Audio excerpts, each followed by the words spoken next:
наша мамо, дочка.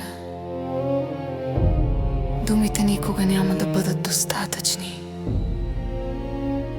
за да изразим всичко, което носим в сърцата си към теб. Ти не си просто нашата майка. Ти си нашият свят, нашият дом, нашата най-голяма обич от Катя и Тоши.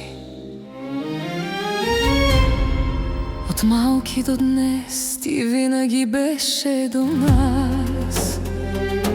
В трудните моменти, когато имахме нужда от сила, и в щастливите, когато споделяше радостта ни като своя.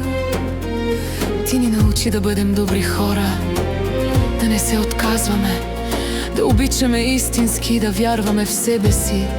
Всичко, което сме днес, го дължим на теб. Помним всяка твоя грижа, всяка безсънна нощ, всяка жертва, която си направила за нас, без да поискаш нищо в замяна.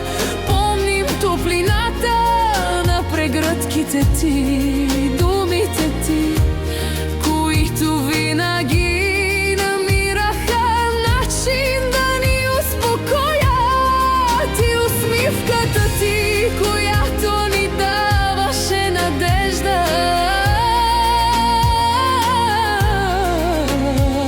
Дори когато ни беше най-трудно.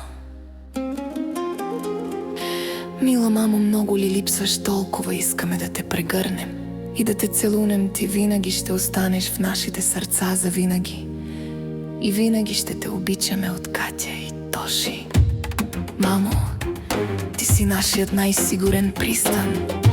Дори когато пораснахме, в сърцата си винаги оставаме твоите деца, които имат нужда от теб, от твоята обич и подкрепа. И колкото и да се опитваме да ти се отблагодарим, знаем, че никога няма да можем да върнем всичко, което си дала за нас.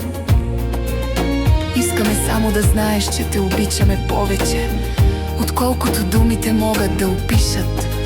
Обичаме те заради всичко, което си, и заради всичко, което си направила за нас.